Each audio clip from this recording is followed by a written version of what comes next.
decided to record this bonus episode because I found myself engaging in negative self-talk yesterday and with a loved one about someone else. And I thought, that's kind of a triple pollution step.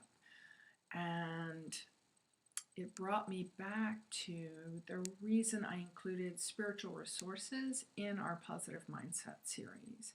So imagine that every time you talk negatively about someone, not that there's like bad news, like this happened to someone, but rather that you're making negative attributions about their character or intentions when you can't be sure of what that is.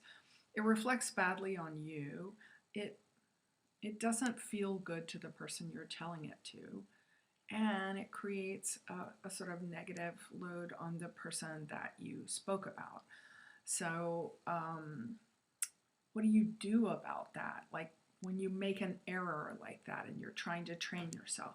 So I wanted to include this episode to really talk about why meditation matters and why affirmations matter and why self-commitments and prayers matter.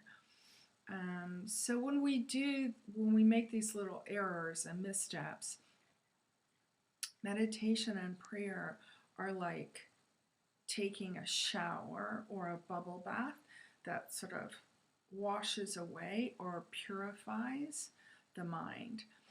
And it was beautifully put by Oprah and others that everything you put out comes back to you. It's almost like billiard balls. In the regular world, in the regular Newtonian world of thoughts, attitudes, and judgments, what you put out comes back to you. But in the quantum world, when you're working with a higher dimension, it's like a finer substance. So if you've got these clunky attitudes, judgments, self-attributions, the things that we've been working with to soften and dismantle and lighten the load of, imagine that you have a vase with little glass balls in it, those glass balls that they use to arrange flowers. So if you have a vase with balls in it like that, glass balls, your set attitudes and your set ideas about what will and won't happen for you or what you're not good at or whatever are like those balls. And if you keep having negative attitudes, it's almost like you're filling up your opportunity vase with all these balls. And so not much can get through. But in the quantum world, every time you meditate and every time you say prayers and affirmations, it's like pouring pure water into the vase. And it comes through in places where nothing else can reach. And it starts to kind of work things over. And it's almost like a really fine water.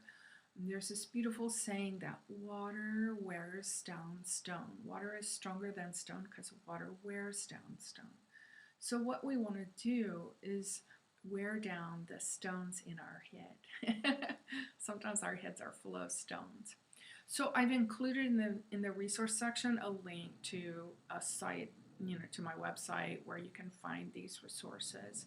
But I just wanted to remind you that we're shifting out of the clunky Newtonian world of appearances into the quantum world of this, using the subtler dimensions or the finer substance of life, calling in the finer substance of life to actually refine our life.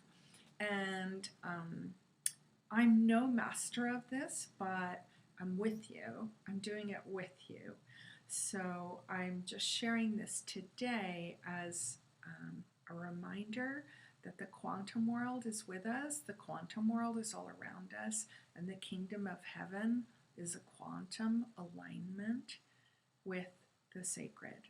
And once we make that leap from the obvious, what's all around us, what seems bad, what seems sad, what seems this and that, into that attunement to the sacred, and the more and more we invest in that, the more we end up living at that address. And that is a solid foundation, no matter what else happens. So this is just a little pep talk because a lot of this series has been focused on the difficult. And I hope you understand that a positive mindset is one that shines with this light of this quantum world that you can create for yourself with your own commitment, with your time and your statements to yourselves and others. All right, good luck with it all. It's the mind is tricky, so good luck.